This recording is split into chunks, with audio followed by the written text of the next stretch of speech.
Hi అండి, my name is Rammohan Reddy. నేను Kishkindha university నుంచి. ముందుగా మనం ఫెసిలిటీస్ విషయానికి చూసుకున్నట్టయితే కిష్కింద యూనివర్సిటీలో మనకి క్లాస్ రూమ్ విషయానికి వస్తే క్లాస్లో 50 మెంబర్స్ మాత్రమే ఉంటారు. క్లాస్ రూమ్స్ అన్నీ కూడా ఏఐ ఎనేబుల్డ్ క్లాస్ రూమ్స్ ఉన్నాయి. దాని తర్వాత హాస్టల్ విషయానికి వస్తే 3 షేరింగ్ విత్ అటాచ్డ్ వాష్రూమ్ ఉంటుంది. అంతేకాకుండా మనకి క్యాంపస్ లోపలనే హాస్పిటల్ ప్రొవైడ్ చేస్తున్నారు. కమర్షియల్ మాల్ ఉంటుంది. కమర్షియల్ మాల్లో మనకి సూపర్ మార్కెట్ కానీ, జిమ్ ఫెసిలిటీస్ కానీ, ఇండోర్ అవుట్డోర్ స్టేడియంస్ కానీ, క్యాంటీన్, క్యాఫ్టేరియా, ఏటీఎం సెంటర్ కానీ ఎవ్రీథింగ్ క్యాంపస్ లోపలనే అవైలబిలిటీగా ఉంటాయి.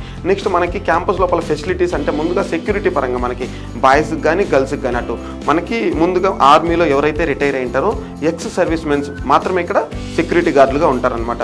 దాని తర్వాత మనకి ఇన్ కేస్ అమ్మాయి కానీ అబ్బాయి కానీ క్యాంపస్లోంచి ఇంటికి వెళ్ళాలి, వాళ్ళకి ఏదైనా ఇంటి దగ్గరికి వెళ్ళాలి అన్నప్పుడు ఒకటే అనమాట, వాళ్ళ వార్డెన్ మేడం కానీ వాళ్ళ వార్డెన్ సార్ కానీ వాళ్ళ మదర్ కానీ వాళ్ళ ఫాదర్ గారు కానీ వీడియో కాల్ చేసి వాళ్ళ వార్డెన్ సార్కి పంపియండి అంటే తప్ప పంపించరు మన యూనివర్సిటీలో. ఈ ఫెసిలిటీస్ అన్ని మన కిష్కింద యూనివర్సిటీలో ప్రొవైడ్ చేస్తున్నాము. ఎవరైనా జాయిన్ అవ్వాలంటే వీఆర్ వెల్కమ్ టు జాయిన్.